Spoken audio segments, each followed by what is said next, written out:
ನಮಸ್ಕಾರ. Cosmic society YouTube ಚಾನಲ್ಗೆ ಸ್ವಾಗತ. ಸಮಾಜದಲ್ಲಿ ಮತೀಯ ವಿಭಜನೆಗಳು ಇದ್ದಾಗ ಸಾಮಾನ್ಯವಾಗಿ ಜನರಿಗೆ ಒಂದು ಸಂದೇಹ ಬರುತ್ತೆ. ಏನು? ಯಾವ ಮತವನ್ನು ಅಥವಾ ಯಾವ ಧರ್ಮವನ್ನು ಪಾಲನೆ ಮಾಡಬೇಕು ಅಂದರೆ ಇದು ಒಂದು ಥರ ಧರ್ಮ ಸಂಕಟ, ಧರ್ಮ ಸಂದೇಹ. ಈ ರೀತಿ ಧರ್ಮ ಸಂಕಟ, ಧರ್ಮ ಸಂದೇಹ ಬಂದಿದ್ದು ಅರ್ಜುನನಿಗೂ ಮಹಾಭಾರತದ ಯುದ್ಧ ಸಮಯದಲ್ಲಿ ತಾನು ಏನು ಮಾಡಿದ್ರೆ ಸರಿ, ಏನು ಮಾಡಿದ್ರೆ ಸರಿ ಇಲ್ಲ, ಆ ಕಡೆ ಎಲ್ಲ ಬಂಧುಗಳು ಯುದ್ಧ ಮಾಡಿದಾಗ ಅವರು ಸಾಯ್ತಾರೆ, ಅದರಿಂದ ಸಮಸ್ಯೆಗಳು ಉಲ್ಬಣ ಆಗುತ್ತೆ.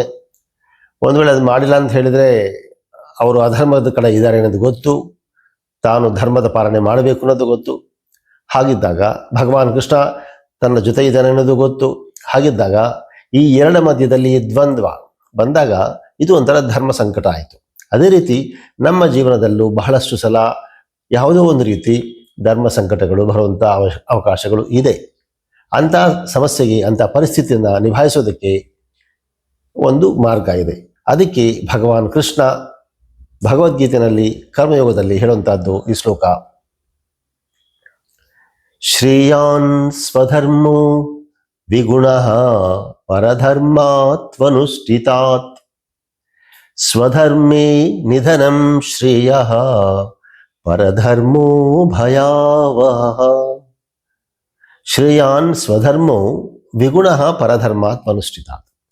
ಸೊ ಈ ಶ್ಲೋಕದ ಭಾವಾರ್ಥ, ಒಂದು ಪ್ರಾಕ್ಟಿಕಲ್ ಎಕ್ಸ್ಪ್ಲನೇಷನ್, ನಮ್ಮ ಜೀವನದಲ್ಲಿ ಅದನ್ನು ಹೇಗೆ ನಾವು ಅಳವಡಿಸ್ಕೋಬಹುದು ಅನ್ನೋ ಒಂದು ಅಪ್ರೋಚ್, ಜೊತೆಗೆ ಇದರ ಒಂದು ಸಾಕಷ್ಟು ವಿವರಣೆ ಈ ಒಂದು ನಮ್ಮ ಕಾಸ್ಮಿಕ್ ಸೊಸೈಟಿ ಯೂಟ್ಯೂಬ್ ಚಾನಲ್ನಲ್ಲಿ ಬಹಳ ಡೀಟೇಲ್ ಆಗಿ ಚರ್ಚೆ ಮಾಡಿದ್ದಾಗಿದೆ. ಅದು ಆ ವಿಡಿಯೋ ನಿಮಗೆ ಲಭ್ಯ ಇದೆ.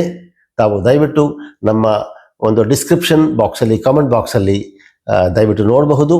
ಈ ಶ್ಲೋಕದ ಪೂರ್ತಿ ವಿವರಣೆ ಸಿಗುತ್ತೆ.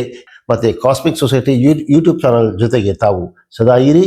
ಈ ರೀತಿ ಬರುವಂತಹ ಪ್ರತಿಯೊಂದು ಪ್ರಶ್ನೆಗೂ, ಒಂದು ಸಂದರ್ಭಕ್ಕೂ ಅದಕ್ಕೆ ಆದ ಭಗವದ್ಗೀತೆಯ ಏನು ಭಗವಾನ್ ಕೃಷ್ಣನ ಒಂದು ಸಂದೇಶ ಅನ್ನೋದನ್ನು ನಾವು ಚರ್ಚೆ ಮಾಡೋಣ. ತಾವು ನಮ್ಮ ಜೊತೆ ಇರಂತೆ ಹೇಳಿ ಮತ್ತೆ ಭೇಟಿಯಾಗೋಣ.